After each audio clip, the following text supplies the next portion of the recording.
All right, welcome to the next study workshop, and this one's on how to receive and reflect on feedback for learning growth.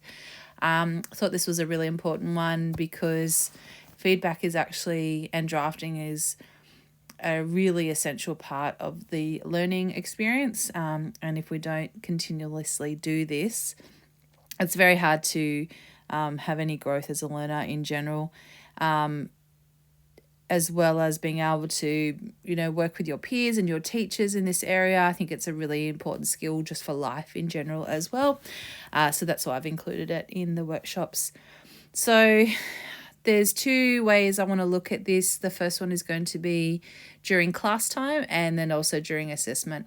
The reason I've included class time is because this is often overlooked as an important aspect of drafting and feedback, or as some teachers like to call it, the crafting of your responses and being able to learn how to become a good writer in the subject area that you're looking at. And yeah, it's often overlooked and we need to consider it in terms of the big picture of your learning.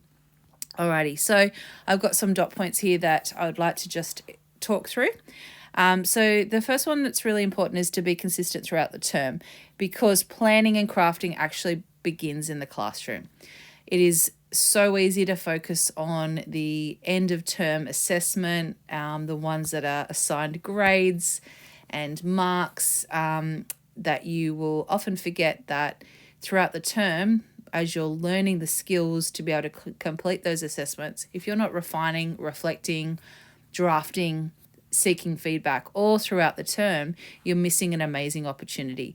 And if you get to the end of the term in your assessment, and this is when you start it, it's kind of a little bit too late. You really need to start it from day one, whether that be at the beginning of a module, the beginning of a unit, the beginning of the year or the term, whatever that looks like in terms of your subject. Because our learning is about continuous reflection. We need to be looking at ourselves, what we're doing well, what we are, the areas that we need growth, so that we can learn the skills of that subject to be able to complete those assessments to the best of our ability. Now, that also means the next two are hugely important, and I would have thought that most of your teachers would have mentioned this, but it's actually a really hard thing to do. Taking risks in your learning and making mistakes. Now, these are essential for becoming the best mathematician, English student, historian, whatever it may be. If you don't take risk, you will stay inside your bubble and just keep writing or working out the way you always have. And if you don't keep making mistakes, you can't learn from them. Teachers love it when we see risk-taking in the way that you tackle tasks or the way you tackle your writing. We actually reward that. And we love mistakes because it makes you aware of what are the areas that you need to work on, so that you can adjust what you're doing. Mistakes are not a bad thing, and we need to get that out of our head. And risk-taking is actually a very difficult thing to do. Even as adults, we find it really hard, but it's really essential. You've got to remember that our classrooms are a safe place to do that. These are not assessment times. You can make mistakes. You can take those risks and see if they pay off. So if you do this is going to help you avoid the freeze. And what I mean by that is when you're sitting in an exam or you're sitting down to write your assessment task or start your assessment and you sit there and you freeze, you don't know how to start. And that's usually because you're not used to taking those risks. You're not taking that step out of your comfort zone. And so if you can practice those two above in class, that's going to avoid the freeze, especially in exam times when you can't afford to lose any time. As teachers, we love questions. We love those specific questions. We love open questions that might help everyone in the room. If you don't ask questions, you're not going to receive answers, of course, and you're not going to think about things in a different perspective. They all work together, all these dot points that we're talking about here. Now, you got to remember that all classwork is leading to assessment. If that is your focus, which I know it's very hard to get out of your head, remember everything we do in the classroom is leading to that. As teachers, we don't just stand there and just talk about stuff that's not relevant. It is leading to something. So make sure that you realize that. And What I mean by the last one, if you've ever been in my classroom, you may have heard this: avoid being a seagull. What that means is when you come to assessment time is running out, you've got a couple of days left until something is due, and you start going, miss, I need help. I don't know what I need. I don't know what to do here. And so that panic, that anxiety sets in, and you often are unable to take it in properly because it's becoming a little bit too late. So avoid that seagull. Don't be that seagull, and look at your classwork as authentic and relevant all throughout the term. Okay, so most people focus on this, which I understand. So we'll have a look at it. So during assessment time, feedback and drafting is very important, of course. So I just wanted to clarify what drafting is, because it's an important step. We value it highly as teachers. We love it when we get drafts because it's showing us that you're putting in the work, you're reflecting on what you're doing, and you're open to feedback. That is amazing. We often hear, I'm stuck. How do I fix this? I can't get this right. But I want to clarify what drafting is. What is feedback? Because it's really important. We want to change the perspective of students, you guys, and to realize that teachers cannot write your assessments for you. I'm sure you know that. But drafting and creating your pieces of work is a process. So draft feedback is not changing your ideas. Your teachers cannot change your ideas. Whatever's on the page, we can help you refine that idea, but we can't give you new ones. This is your assessment. We can't correct every error. There are so many programs out there and so much opportunity for other people to read your work and pick up on those errors, especially if these are polished pieces of hand-in work. If you give yourself enough time, finding these errors is quite a simple thing to do. But your teacher, that is not our job. We can't fix every single error for you. General and vague fixing is also not your teacher's work.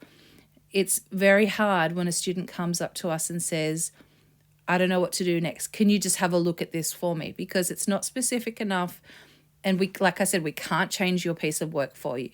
So we need more specifics than that. And please remember that drafting process and feedback is not the final step to a full mark. That's really important. If you put in a draft, if you put in 20 drafts before your assessment's due, that does not mean that it is going to get a full mark. Now, in a perfect world, a great world, an A would mean effort, but unfortunately it doesn't. You can put in all the effort in the world, but if you're not meeting the marking rubric that goes with it, it's not going to be a full mark. So just because your teacher looks at a feedback does not mean that you will get a guaranteed A. What is drafting, though, is your teachers offering suggestions and prompts to help you through those freezes and to help you clarify your ideas, helping you with specific questions. For example, can you please help me how to link my ideas clearly between my paragraphs? Okay, specific questions that we can actually help you with, which are not changing your ideas. That's really important. And also remember, there is a cutoff time before assessments are due to allow for a sustainable turnaround. And what that means is we have classes of 30 kids, so you have to give your teacher enough time to be able to get that stuff back to you without it being the last minute. That is why those time limits are put in place, so that we can give you the suggestions and answer those questions in a timely manner with quality. One step that I think is really important and often students forget is self and peer evaluation. Now, in my classroom, I've made it mandatory before I see it.